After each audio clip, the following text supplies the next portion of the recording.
हरिओम। देखिए, आज हम सब के लिए बहुत बड़ा दिन है। 14 जून। आज के दिन ही हमारे गुरु का अवतरण हुआ था और आज के दिन ही मोना भगवान का जन्मदिन है। और हम लोग देखिए कितने भाग्यशाली हैं कि हमारे ऊपर ऐसे आला गुरु का हाथ है।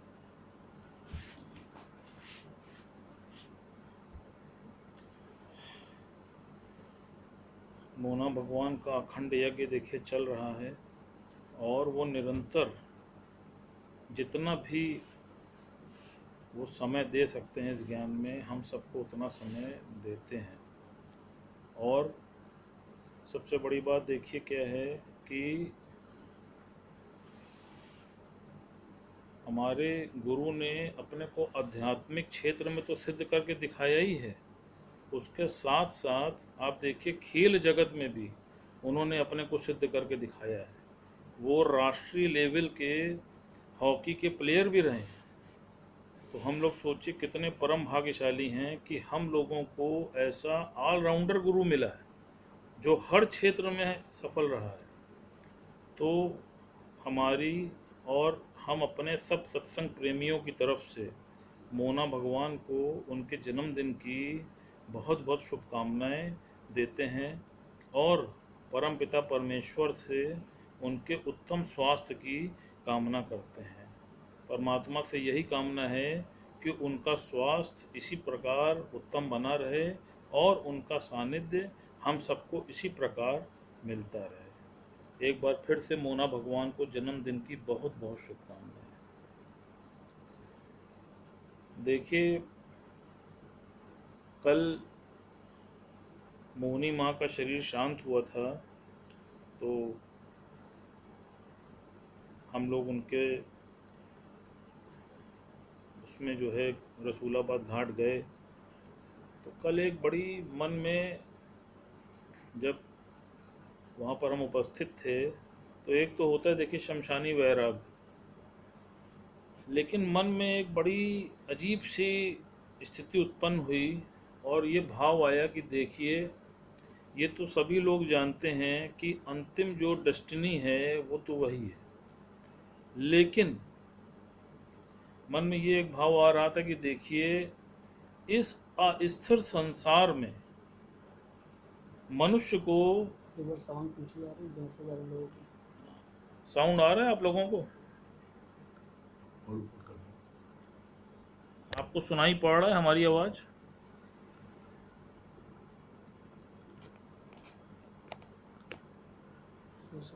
हाँ, आवाज आ रही है आपको? हाँ अर्चना दीदी, आपको आवाज आ रही है हमारी? अगर आ रही तो हाथ उठा दीजिए।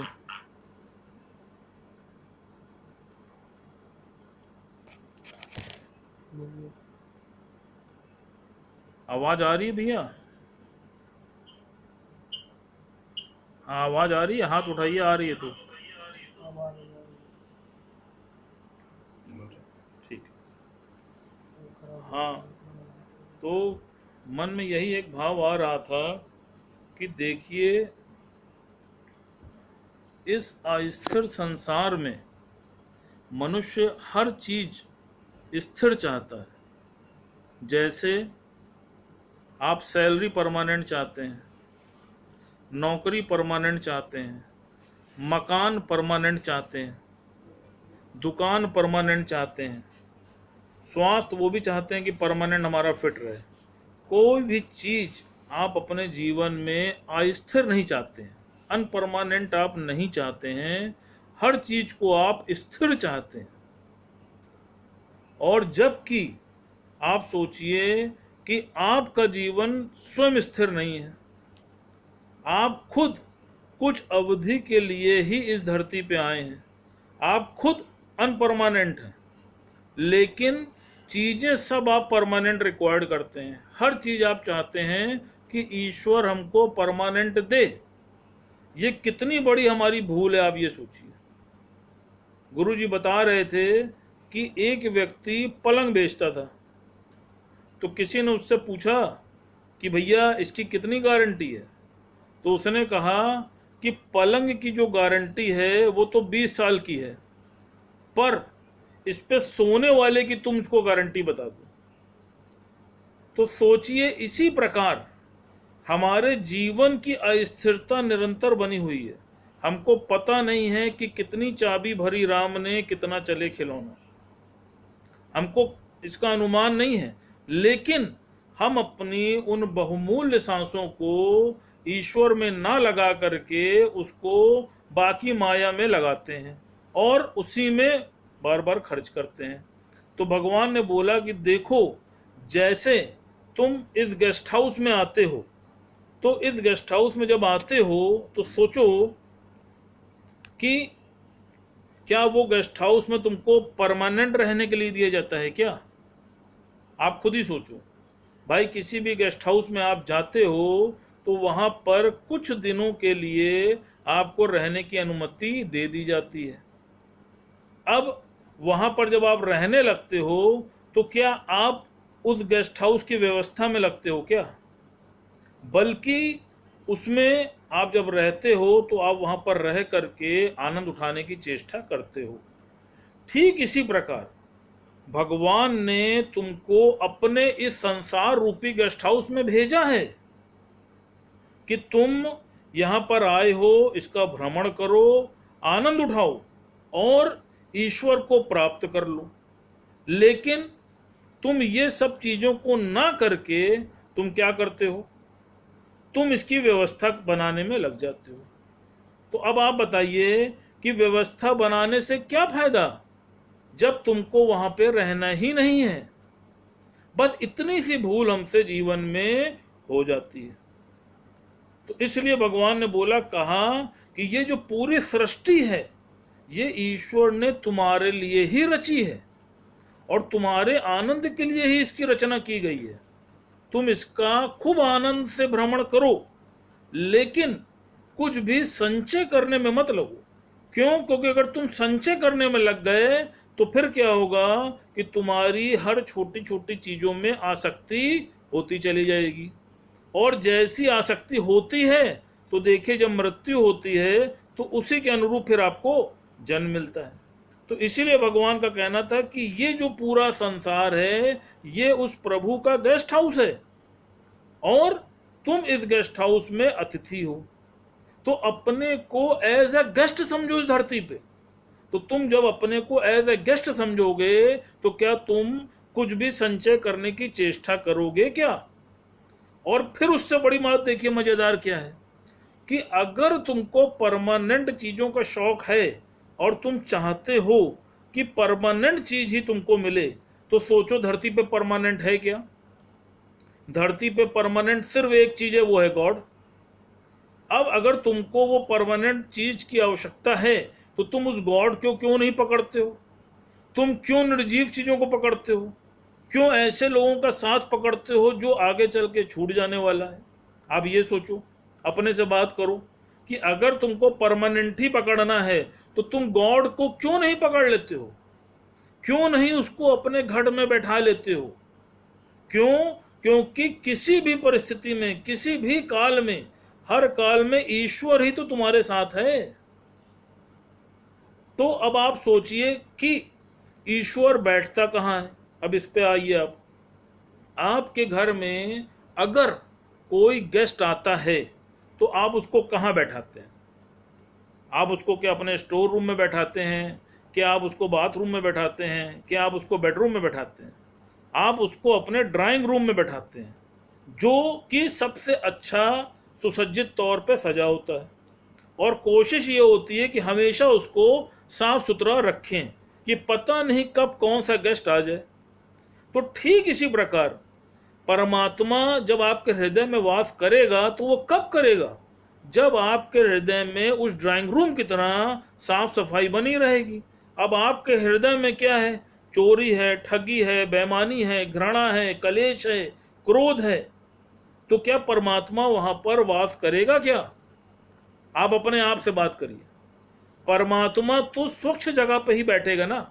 आप अपने घर में एक छोटा सा मंदिर भी बनाते हैं, सोचिए, जो कि एक इंसान के द्वारा बनाई हुई मूर्ति होती है, उसको भी आप कितना साफ सफाई करके उस मूर्ति को वहां पे रखते हैं और उसके बाद आप उसकी आराधना करते हैं।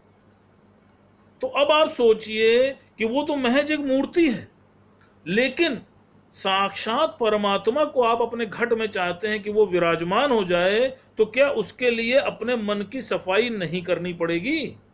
अपने से बात कीजिए, पूछिए अपने से, और क्या आप इतनी सफाई करते हैं? इसीलिए गुरुजी ने क्या बोला कि मन अपने की करो सफाई और तभी देवेगा प्रीतम दिखाई। तो हम अपने मन की तो नहीं सफाई करते हैं, लेकिन क्यों? क्योंकि मन की सफाई करने में मेहनत लगती है और अपने साथ वर्क करने में सबसे ज्यादा मेहनत करनी पड़ती है। बाहरी सफाई करने में मेहनत नहीं लगती है, बाहरी सफाई तो 5 मिनट में हो जाती है, लेकिन बार बार आपके मन में मैल आए, बार बार आपके मन में निगेटिव थॉट आए, बार बार आपके मन में क्रोध आए और उसको आपको हटाना पड़े, तो वो बड़ा कठिन है। देखिए गुरुजी ने बोला है कि एक्शन का रिएक्शन बहुत आसान होता है, लेकिन उसको रोकना बड़ा कठिन होता है। अब आप सोचिए कि परमात्मा को भी तो किसी का घट चाहिए। ईश्वर किसी के घट में बैठ के ही तो अपना कार्य कराता है, तो वो किसके घट में बैठेगा? जिसका घट स्वच्छ होगा, निर्मल होगा, उदार होगा, प्यार वाला होगा, उसी के हृदय में तो भगवान वास करेगा। तो जिस दिन हम इस कार्य को अपने साथ कर लेंगे, तो आप देखिएगा कि परमात्मा आपके घट में आकर विद्यमान हो जाएगा। यह 100% श्योर है। और भगवान परीक्षा सबकी जरूर लेता है, आप इसका भी ध्यान रखिएगा। उसका उदाहरण है, देखिए कई बार गुरुजी ने बोला ना कि माया मिलेगी या राम मिलेगा, दोनों नहीं मिलेगा। उसका उदाहरण है, देखिए जब महाभारत का युद्ध हुआ तो कौरव और पांडव दोनों भगवान कृष्ण के पास मदद मांगने के लिए गए। तो जब भगवान कृष्ण के पास वो मदद मांगने के लिए पहुंचे, तो अर्जुन जो है वो भगवान कृष्ण के पैर के पास बैठा था और दुर्योधन भगवान कृष्ण के सर के पास बैठा था। पहले दुर्योधन वहां आया था। तो जब भगवान उठे तो उन्होंने पहले अर्जुन को देखा, तो उन्होंने क्या बोला कि वत्स तुम यहां? तो दुर्योधन ने बोला कि पहले मैं आया हूं। तो भगवान ने कहा नहीं, पहले मैंने अर्जुन को देखा है, इसलिए पहले मैं इसकी इच्छा पूछूंगा। तो उसने कहा नहीं, पहले मैं आया हूं। तो कहा पहले तुम आए हो, लेकिन देखा मैंने इसको पहले है, इसलिए इसकी इच्छा पहले मैं पूछूंगा। अब देखिए भगवान परीक्षा लेता है, भगवान किसी को भी छोड़ता नहीं है। अब जब भगवान ने अर्जुन से पूछा कि बताओ क्या कारण है आने का, तब उन्होंने बताया कि महाराज हम लोग का युद्ध होना सुनिश्चित हो गया है, हम आपसे मदद मांगने के लिए आए हैं। तब भगवान ने क्या बोला? भगवान ने बोला कि देखो एक तरफ मेरी अक्षुणी नारायणी सेना है और एक तरफ मैं खुद निहत्ता हूं और मैं शस्त्र भी नहीं उठाऊंगा। तुम इन दोनों में से जिसको चाहे मांग लो। अब आप देखिए भगवान ने अर्जुन की परीक्षा ली ना। अगर वो उनको भगवान ना जानता तो वो क्या भगवान को लेता? वो उस अक्षुणी सेना को ले लेता। लेकिन वो जानता था कि वो साक्षात भगवान हैं। इसी तरह जीवन में देखिए हम लोग के साथ भी होता है कि कहीं पे हमको माया का लालच मिलता है, भगवान लालच देता है कि लो माया ले लो, तो या तो तुमको माया मिलेगी या राम मिलेगा। तो हम क्या करते हैं कि अभी भी हम उस माया को पकड़ लेते हैं। तो अब आप देखिए कि आपको चाहिए क्या? आपको माया की नीड है कि आपको उस परमात्मा की नीड है? जब भगवान ने पांडवों की भी परीक्षा ली तभी उनका साथ दिया। ऐसा नहीं कि भगवान ने कहा कि नहीं मैं तुम्हारे साथ चल रहा हूं। उन्होंने कहा कि या तो तुम मुझे ले लो और या मेरी अक्षुणी सेना को ले लो। अब जब उनको ये पूर्ण विश्वास था कि नहीं यही भगवान है, तब सारे पांडव उनकी शरण में गए ना। और क्यों उनकी जीत हुई? उनकी जीत भी इसीलिए हुई, क्यों? क्योंकि साक्षात परमात्मा उनके साथ था। जब कभी भी जीवन में उनको कोई भी कठिनाई का सामना करना पड़ा तो उन्होंने भगवान कृष्ण से ही मदद मांगी, वो किसी और से मदद नहीं मांगने गए। अब हम अपने अंदर झांक करके देखें कि हम माया को नो करते हैं, भगवान को यस करते हैं कि नहीं करते हैं। फिर हम देखें कि कभी जीवन में संकट आता है तो हम किसको पुकारते हैं, हम भगवान की शरण में जाते हैं कि हम किसी इंसान की शरण में जाते हैं। अगर किसी इंसान की शरण में जाते हैं तो इसका मतलब अभी भी उस गॉड पर हमको पूर्ण भरोसा नहीं है, हमको लग रहा है कि ये सक्षम है। तो सबसे मेन चीज यही है कि मन अपने की करो सफाई और तभी देवेगा प्रीतम दिखाई। फिर भगवान ने कहा कि जो ज्ञानी होता है वो देखो कभी भी किसी भी पचड़े में नहीं पड़ता है, वो अपने काम से काम रखता है। भगवान ने अभी वाणी में बोला ना कि तुम किसी के में इंटरफियर करोगे तो वो भी तुम्हारी हर चीज में इंटरप्ट करेगा। तुम कभी भी, सच्चा ज्ञानी जो है वो किसी भी चीज में इंटरफेयर नहीं करता है, वो सिर्फ अपने काम से काम रखता है। तो इस पे भगवान एक बड़ी अच्छी बात बता रहे थे, कहा कि देखो कभी भी किसी के लिए जीवन में कोई गलत शब्द मत बोलना। क्यों? क्योंकि अगर तुमने किसी के लिए कोई गलत शब्द बोला तो ये प्रकृति का नियम ऐसा बना है कि वो उसके पास तक वो बात जरूर पहुंचेगी। तुम उसको चाहे जितना छुपाना चाहो लेकिन वो छिपेगी नहीं, उस व्यक्ति तक वो बात पहुंच के रहती है। फिर भगवान ने एक दृष्टांत बताया इस पे बड़ा अच्छा बोला, कहा कि एक राजा था, उसने एक नाई को बुलाया बाल कटवाने के लिए। तो जब वो बाल कटवाने के लिए नाई को बुलाता है, नाई पहुंचा उसके यहाँ, तो जब उसका बाल काट रहा था तो उसने देखा क्या कि जो राजा के कान हैं वो बहुत बड़े बड़े हैं। तो वो आश्चर्यचकित हुआ कि इतने बड़े कान कैसे हैं। राजा के ध्यान में कह रहे इसने तो मेरा कान देख लिया, अब ये राज्य में जा करके बताएगा तो मैं हंसी का पात्र बनूंगा। तो उसने उस नाई को बोला कि अगर तुमने ये बात किसी को भी बताई तो मैं तुमको सूली पे चढ़ा दूंगा। अब वो जो नाई था उसने कहा ठीक है महाराज, मैं किसी से ये नहीं बताऊंगा। कहा अगर किसी को भी तुमने बताया तो तुमको सूली पे चढ़ा दिया जाएगा। अब वो घर आया, अब जब किसी से कोई बात मना करो कि ये काम नहीं करना है तो बार बार मन उसी बात के लिए प्रेरित होता है। अब वो बड़ा विचलित होने लगा, उसको लगा कि मैं अब क्या करूं, मैं किसको बताऊं।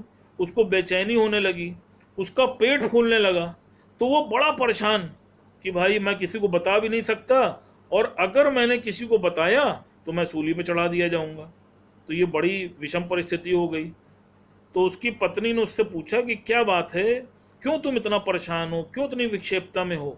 तो उसने कहा मैं तुमको बता नहीं सकता, कुछ ऐसी बात है कि मैं बता नहीं सकता, अगर मैंने बताया तो मैं सूली चढ़ा दिया जाऊंगा। तो उसकी पत्नी जो है थोड़ा समझदार थी, तो उसने कहा कि तुम ऐसा करो कि तुम किसी व्यक्ति को नहीं बता सकते ना, तुम ऐसा करो जंगल में चले जाओ और जंगल में जा करके तुम पेड़ पौधों को बताओ। तो तुम पेड़ पौधों से बात कर लो जा करके, तो तुम्हारा ये जो प्रॉब्लम है खत्म हो जाएगी। तो उसने कहा ये बढ़िया युक्ति है।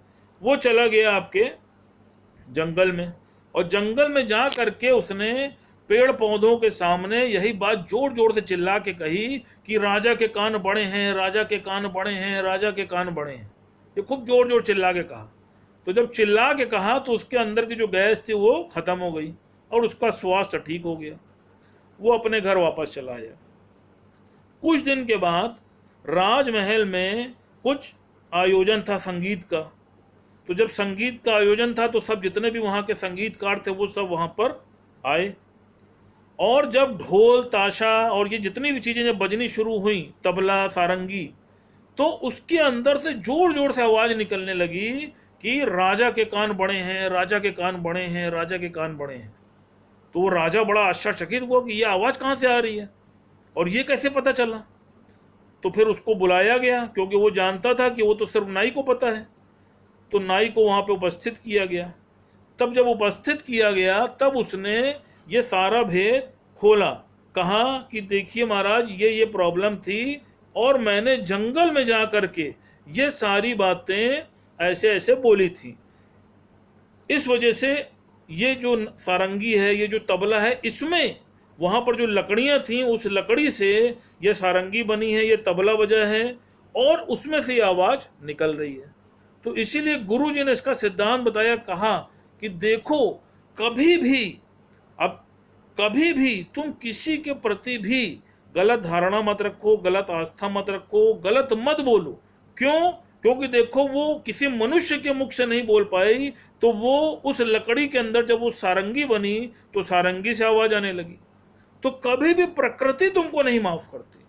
तो इसलिए भगवान का कहना है कि अगर तुमको पुरुषार्थ करना है तो तुम अपनी मुक्ति का पुरुषार्थ करो, अपने आनंद के लिए कार्यरत रहो और हमेशा अपने को सुधारने की चेष्टा करो।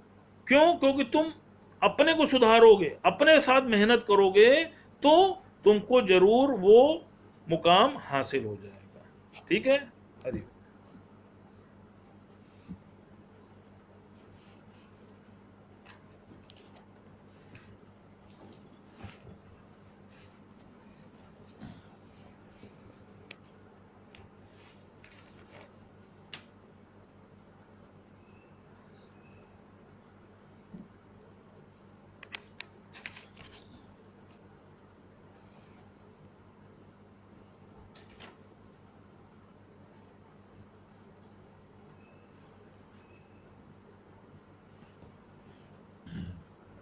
सही प्रेम, हरिओम, राम राम। हम लोगों का हम लोगों का जो इसमें भगवत गीता का 14वां अध्याय चल रहा है और 14वें अध्याय का 19 से 27 श्लोक ये पढ़ा गया है। इसमें कल जो पढ़ा गया उसकी लास्ट की 2 लाइन पढ़ते हैं।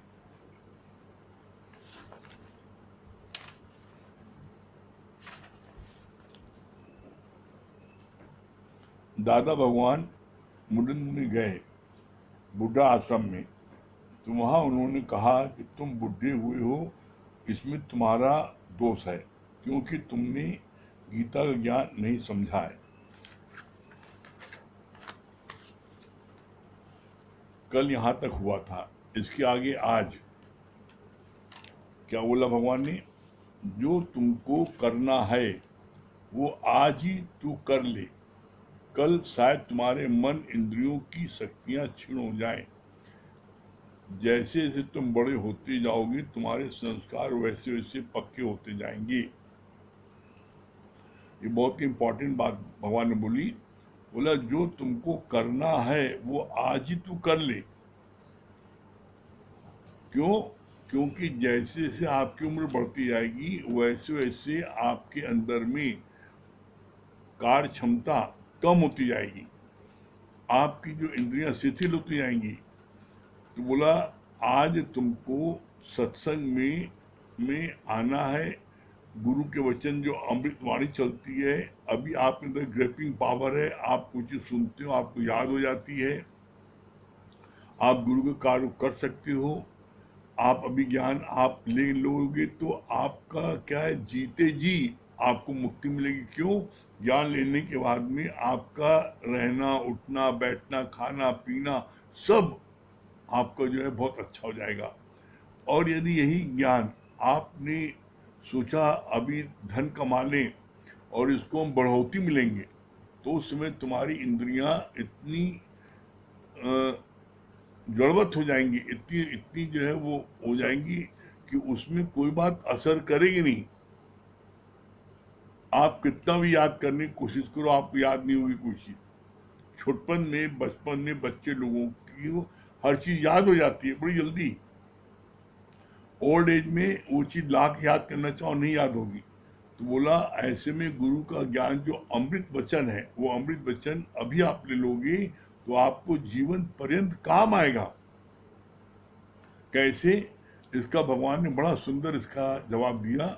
बोला जैसे तुमने धन दौलत कमाया, तुमने धन कमाया और जो धन कमाया तुमने, वो धन जो है वो धन तुम्हारा क्या है, जमाने में कमा लिया।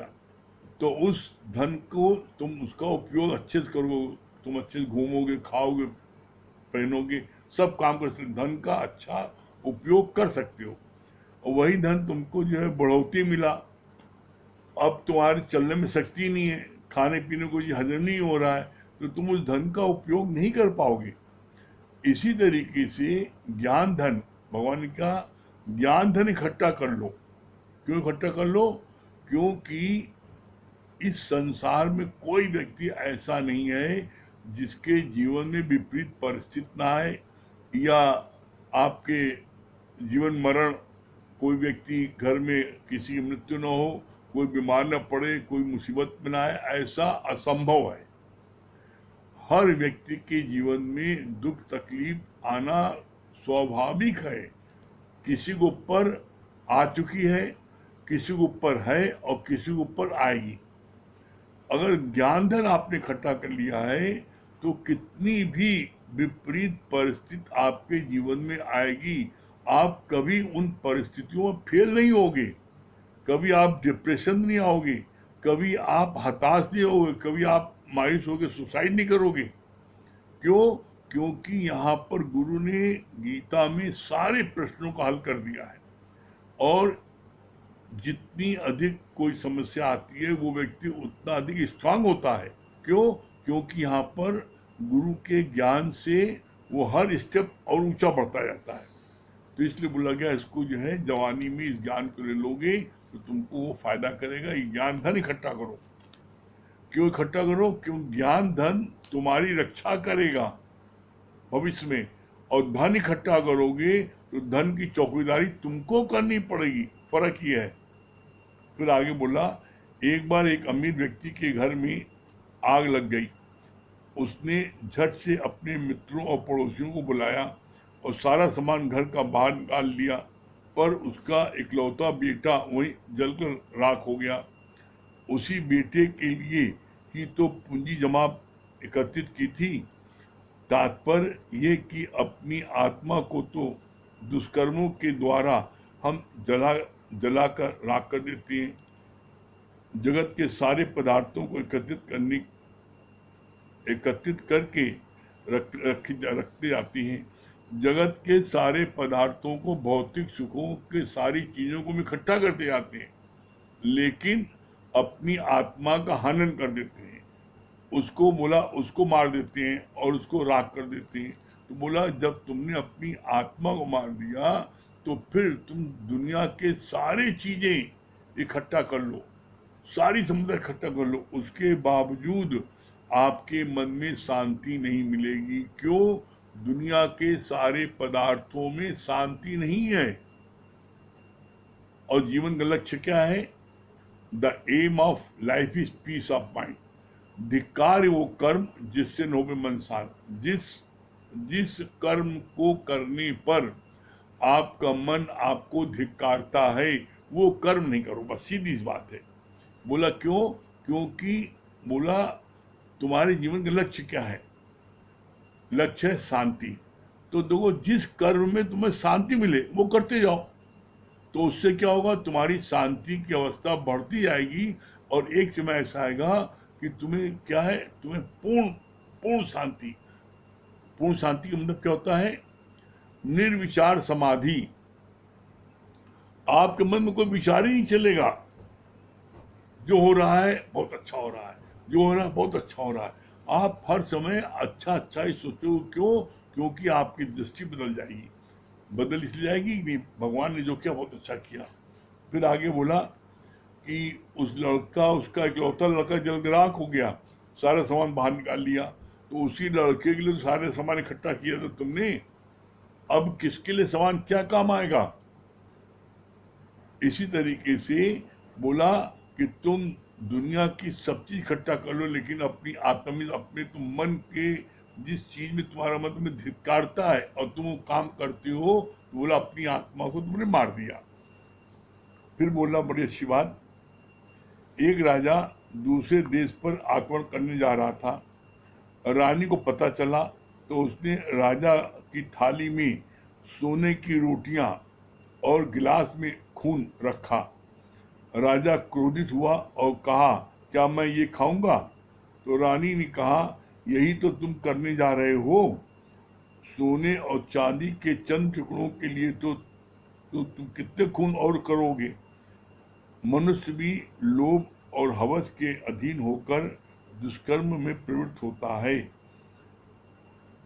क्या सिद्धांत बोला? वो राजा हर देश पर आक्रमण करके उसको जीतता था और कितने लोगों को मारता था।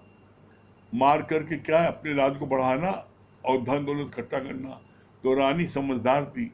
रानी देखा कि ये इतने लोगों को काट कर रहे हैं, किस लिए? धन दौलत के लिए। तो उसने युद्ध करने जब जा रहा था राजा, तो उसके आगे क्या किया, उसने सोने की रोटी दे दिया और एक गिलास जो है खून दे दिया। तो कहा मैं ये खाऊंगा। भाई यही खाने तुम जा रहे हो, तुम दूसरे राजा पर आक्रमण करने जा रहे हो जहां पर हजारों लोगों को मारोगे, तो उनसे तुम सोना चांदी धन वसूलोगे ना, यही करने जा रहे हो, इसलिए इसको लो। तो बोला कि तो उसकी आंख खुली।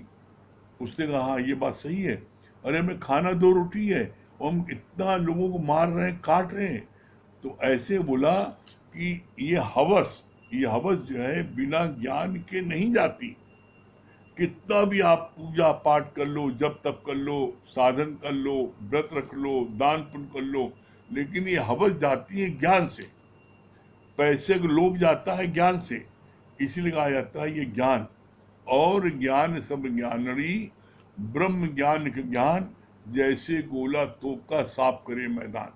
और सब ज्ञान क्या है बोला है, और सब ज्ञान जैसे ज्ञान कंचा है। और ये ज्ञान कैसा है, ये ज्ञान बोला जैसे जैसे एक बम का गोला तुमने फेंक दिया, पूरा शहर सफा। ये ज्ञान ऐसा ब्रह्म ज्ञान। ब्रह्म ज्ञान ऐसा है बोला जो साफ करे मैदान, पूरा शहर साफ कर देता है। ये ब्रह्म ज्ञान ऐसा है। कोई ऐसी मनुष्य जाति की कोई ऐसी समस्या नहीं है जिसका समाधान इस गीता में न दिया गया। फिर आगे बोला, बहुत अच्छी बात, सुख बुद्धि का विनाश हो जाए तो ये तीनों तुम्हें चलामान नहीं कर पाएंगे। बहुत अच्छी बात बोली है ये। सुख बुद्धि का विनाश हो जाए तो ये तीनों गुण तुम्हें चलामान नहीं करेंगे। तीनों गुण कौन से? ये सतोगुण, रजोगुण, तमोगुण। ये तीनों गुण तुम्हें चलामान क्यों कर रहे हैं? तुम्हें दुष्कर्म करने के लिए विवश क्यों कर रहे हैं? क्योंकि तुम्हारी सुख बुद्धि, ये हो जाए, गाड़ी हो जाए, घोड़ा हो जाए, बंगला हो जाए, नौकर हो जाए, चाकर हो जाए, सब चीज हो जाए। तो अपने मन से 1 मिनट बात करो कि तुमने समुद्र पर्यंत धन कमा लो तो क्या करोगे? अरे खाओगे 2 रोटी। अपने कितनी बढ़िया बात बोली। इस धरती पर टोटल 2.5 सुख हैं। इस धरती पर टोटल 2.5 सुख हैं, और 2.5 सुख में 2 सुख सबके पास में भगवान ने दे रखा है। कौन 2 सुख है? पहला अच्छी निद्रा, दूसरा अच्छा स्वास्थ्य। अच्छी निद्रा और अच्छा स्वास्थ्य एक मजदूर को भी आता है, एक रिक्शे वाले को भी आता है, गरीब से गरीब व्यक्ति को भी आता है। खूब चैन की नींद सोता है और अच्छा स्वास्थ्य उसका है। आधी माया पूरी भौतिक जगत की सारी संपन्नता, रुपए, पैसे, धन दौलत, दुकान, मकान, बिल्डिंग, जमीन, ये सारी चीज आधे में आती है। बड़ी मजे की बात है। 2 सुख भगवान ने सबको दिए हैं। आधे सुख की लालसा में वो अपना 2 सुख गंवा देता है। और उससे मजे वाली बात क्या है, गंवाने के बाद में फिर जो कमाता फिर उसको गेन करने के लिए फिर खर्च कर देता है। कैसे? धन और कमा ले तो बेटाइम खाना पीना, बेटाइम सोना, ज्यादा वर्क करना, क्षमता से ज्यादा काम करना। तो क्या हुआ कि तुम्हारी सेहत खराब हो गई। सेहत खराब हुई, तुमने धन कमा लिया। अब धन कमा लिया, पता लगा कि तुम्हारे को हार्ट अटैक हो गया। अब पता लगा 10 लाख रुपए तुमने हार्ट अटैक ठीक करने किया, फिर पता लगा किडनी खराब हो गई, फिर तुम्हारे लीवर खराब हो गया। पता लगा कि जो है तुमने जितना रुपए कमाए, अब उतने रुपए अपने शरीर की रिपेयरिंग में लगा दिया तुमने।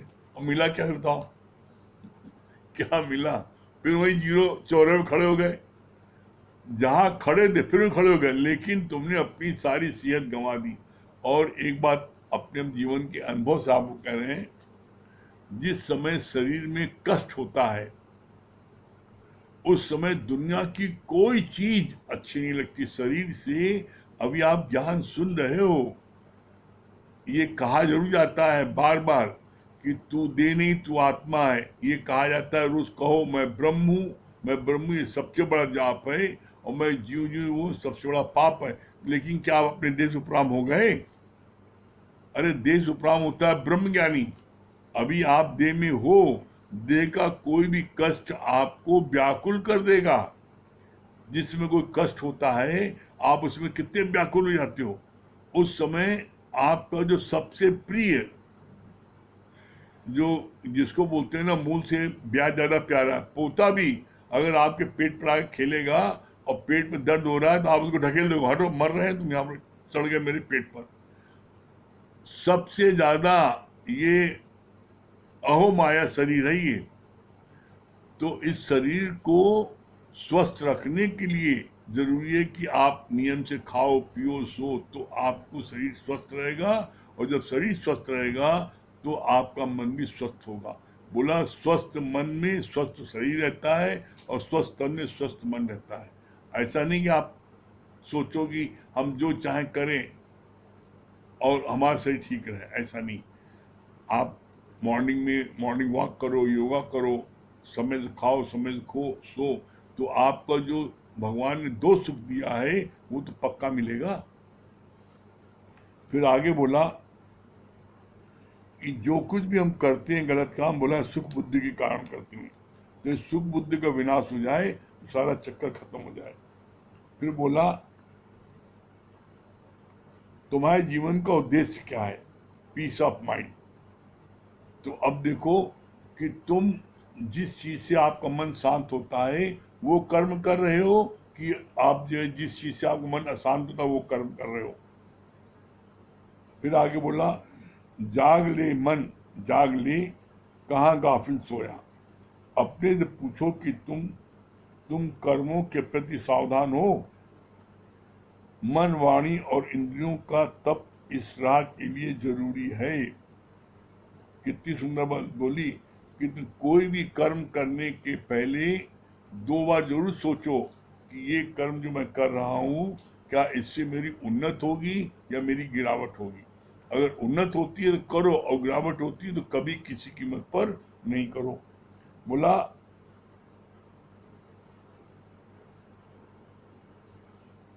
मन वाणी और इंद्रियों का तप इस राह के लिए जरूरी है। मन वाणी और इंद्रियों का, इंद्रियों क्या है? ये तुम्हारे जो पांचों ज्ञान इंद्रिया, आंख नाक कान जिह्वा त्वचा, ये जो इंद्रियां हैं, इसके लिए बोला मन वाणी और इंद्रियों का तप इस राह के लिए जरूरी है। मुख का मौन तुम्हें देवता बनाता है और मन का मौन तुम्हें भगवान बनाता है। यहाँ पर तो तुम साधु बनते हो सत्संग में, पर घर जाकर सबको खाने के लिए दौड़ते हो। घर जाके एकदम फिर अहंकार आता है। हाँ? तो क्योंकि तुम बन जाते हो मुखिया। जहां मुखिया बने तहां तुम्हारे ऊपर सारे बवाल आए।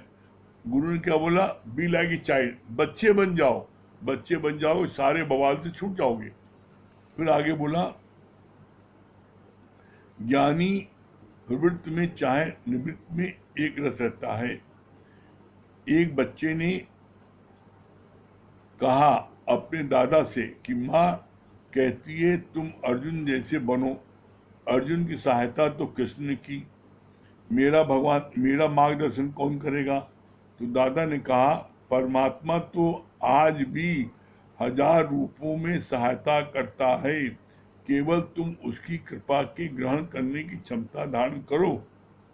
ज्ञानी का आनंद है अपनी चित्त की एकाग्रता में उसने एक का यानी शरीर का भी अंत कर दिया तो आनंद ही आनंद रहेगा। क्या बोला?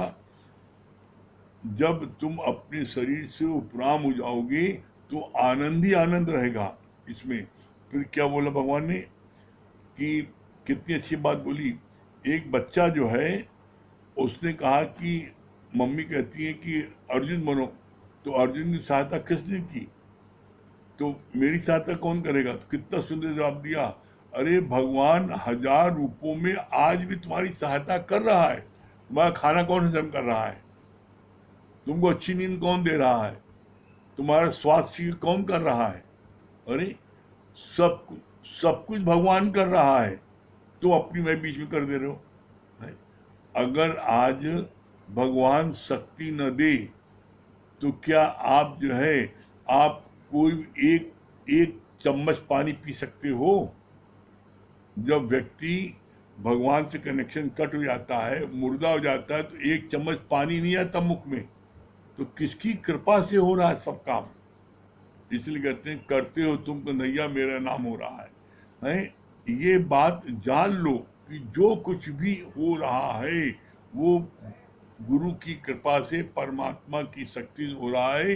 तो कभी भी जीवन में तुम्हारे अहंकार तुमको नहीं आएगा। ठीक है? हाँ, चलिए आइए भाई, आइए आइए।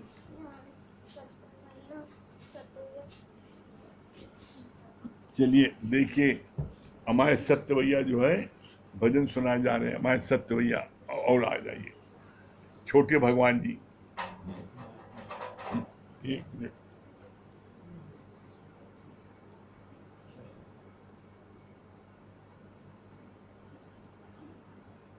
चलिए भगवान जी, चलिए। हरिओम।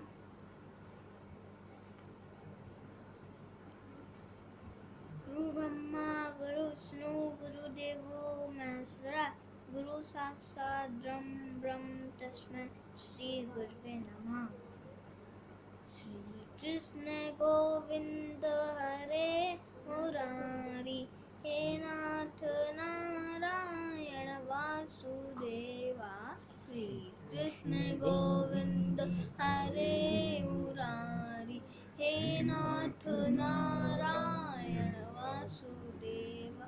पितृमात्र स्वामी कथा स्वामी, पितृमात्र स्वामी कथा हमारे, हे नाथ नारायण वासुदेवा। श्री कृष्ण गोविंद हरे मुरारी, हे नाथ नारायण वासुदेवा।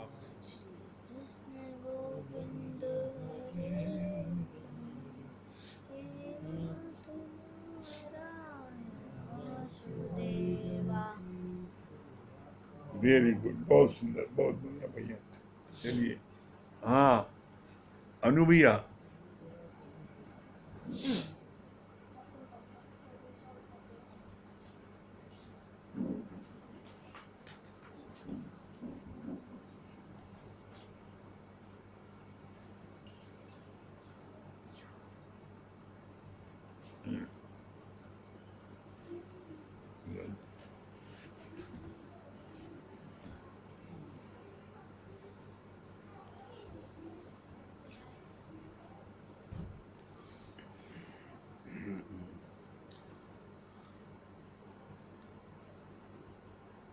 राम नाम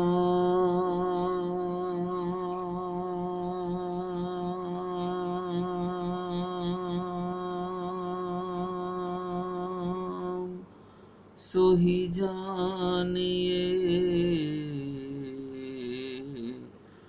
जो रमता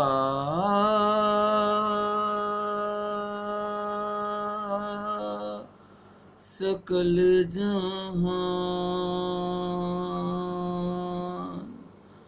घट घट में जो रम रहा, उसको राम पहचान। कृष्ण नाम सोही जानिए, जो सब दुख हरता हो।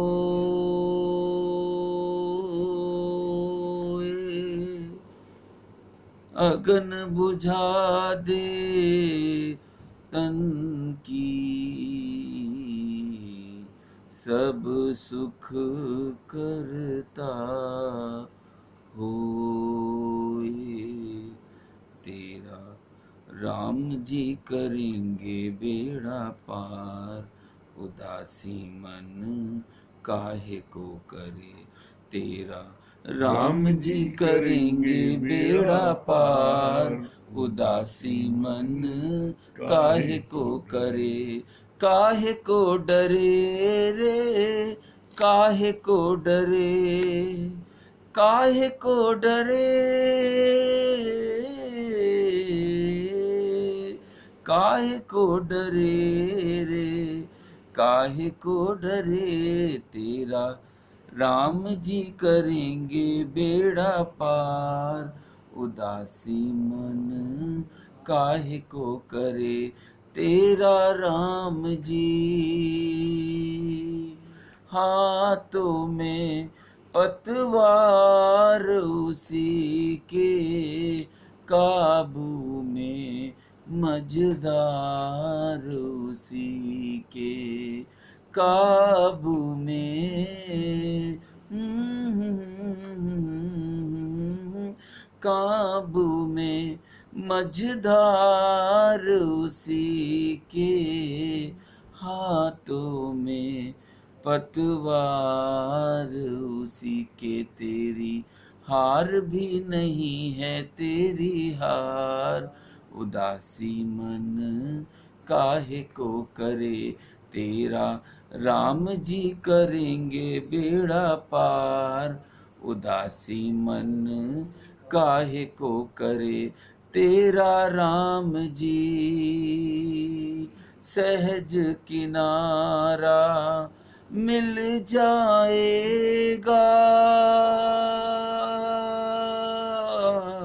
मिल जाएगा परम सहारा, मिल जाएगा सहज किनारा, मिल जाएगा, मिल जाएगा परम सहारा, मिल जाएगा। डोरी सौंप के तो देख एक बार, उदासी मन काहे को करे।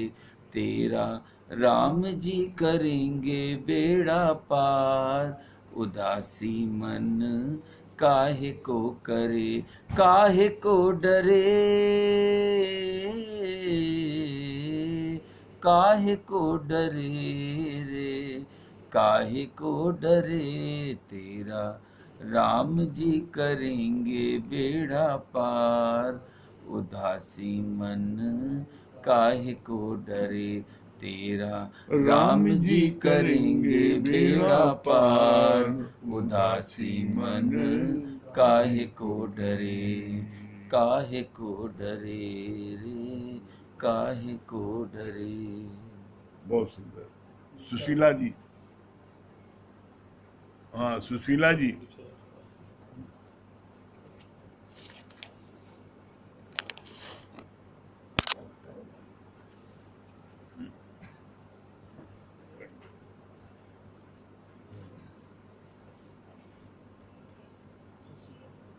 हाँ सुशीला जी।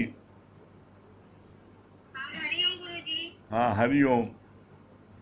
हाँ हाँ क्या बहुत अच्छा लगा सत भैया का फैशन और भैया का भजन। सत भैया का भजन। एकदम चांदनी उजाला ही उजाला है, अंधेरा के तो मतलब नाम निशान नहीं है कहीं पे, हम लोग के भी जीवन में लग रहा है। बहुत अच्छा लग रहा है भैया, पानी बताते हैं सबको, मतलब देखते हैं तीन पीढ़ी, मतलब इसी जगह पे दिखाई देता है, तीन पीढ़ी से सुन लिया ज्ञान को। आगे तो जब भी यहाँ करेंगे। और संजय भैया क्या बता रहे हैं? संजय भैया क्या बता रहे हैं?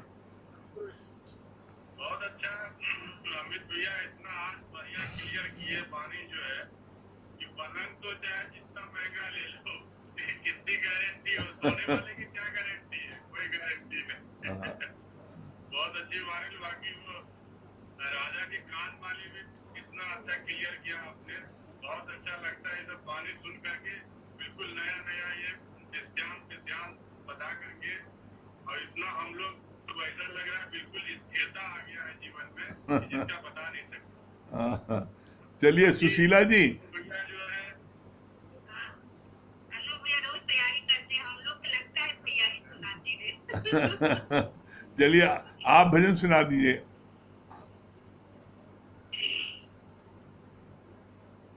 तेरा प्यार खींच कर लाया, तेरा प्यार खींच कर लाया सावरिया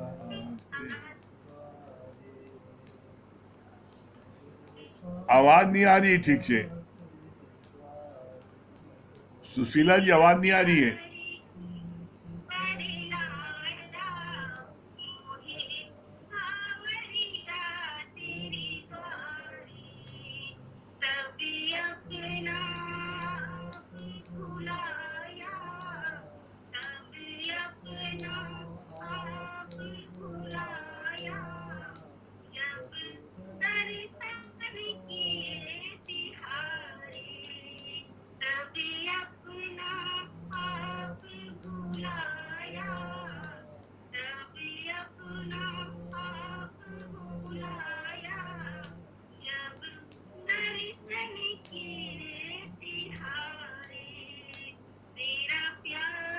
खींच कर लाया सावरिया तेरे द्वारे। तेरे द्वार पर जो आई, वो खाली कभी न जाए। तेरे द्वारे पर जो आए वो खाली कभी न जाए।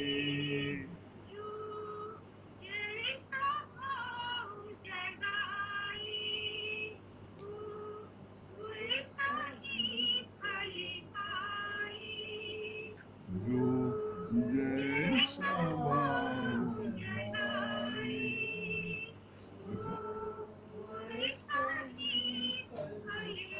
नहीं चल रहा है।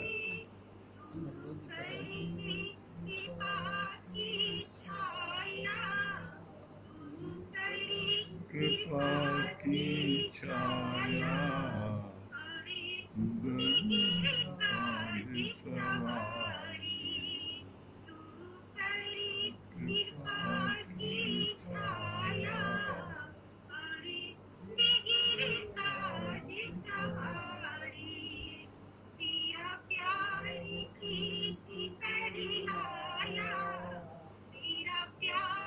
खींच कर लाया सावरिया तेरी द्वारी।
बहुत सुंदर। हाँ, कल से कंपनी बाग खुल गया है। कल से 8 बजे सुबह कंपनी बाग में जो है वहीं पर सत्संग होगा। जो लोग भी आना चाहते हैं वहाँ आ सकते हैं कंपनी बाग में। हाँ, विश्वकर्मा जी।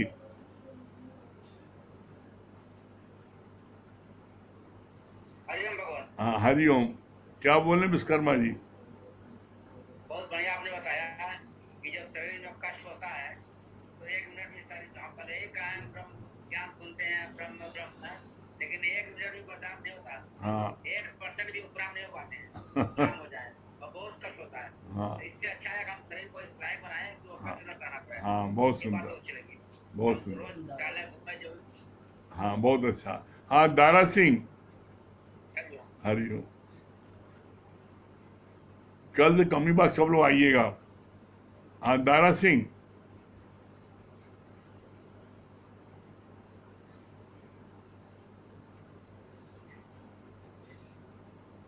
लगता है दारा सिंह का नेटवर्क नहीं मिल रहा है क्या? हाँ, संजीव फाफामऊ। हाँ, हरिओम। संजीव जी ब्यूटी पार्लर क्या बोल रही हैं? बहुत अच्छा लग रहा है। अंजू भैया को भी हरिओम, अमित भैया को भी हरिओम।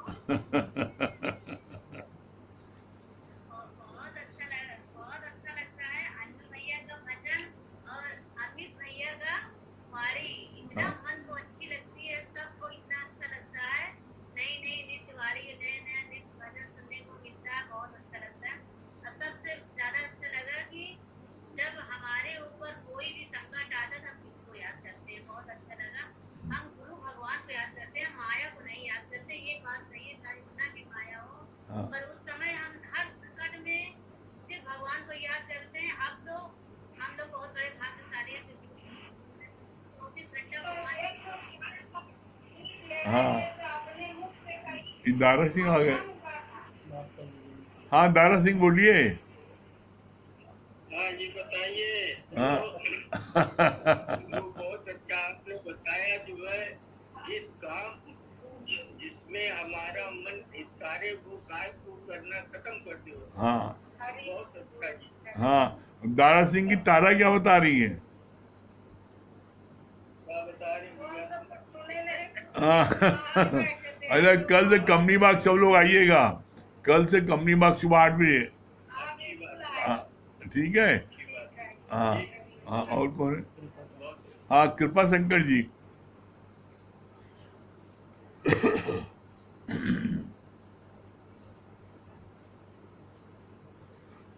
कृपा शंकर जी।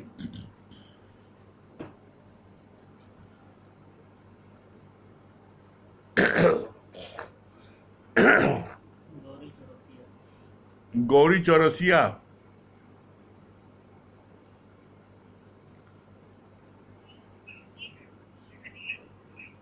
हाँ हाँ, क्या बता रही है गौरी चौरसिया जी? ये वाली वाणी बहुत अच्छी लगी कि हम बेड तो खरीद लेते लेकिन उसकी गारंटी नहीं दे पाते कि बेड में सोने वाले वो कब तक जिएगा। हाँ ये पॉइंट बहुत अच्छा लगा। हाँ भैया भाई साहब लोगों को देख के बहुत ही प्रसन्नता होती है। हाँ, बहुत सुंदर। हाँ, कृपा शंकर जी। हरिओम गुरु जी। हरिओम। क्या बता रहे हैं? भी बहुत अच्छा लग रहा है। वही बार हम अमित भैया की अमृत वाणी हर बार अनु भैया का वजन एकदम बढ़िया लगता है। परमात्मा परमात्मा के घर में इकट्ठा करिए जो अपने जीवन में काम हो। बहुत सुंदर, बहुत सुंदर। चलिए चलिए, समय हो रहा है।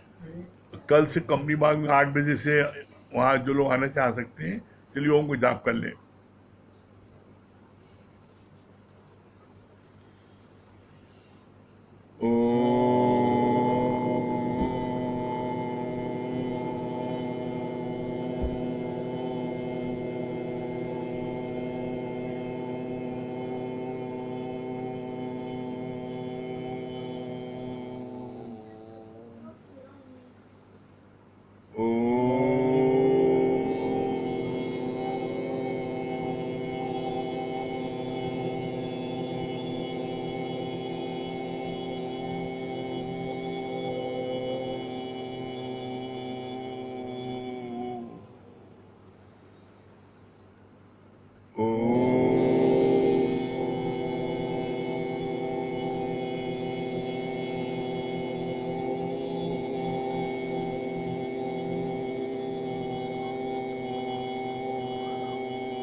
सभी प्रेमियों को हरिओम, राम राम।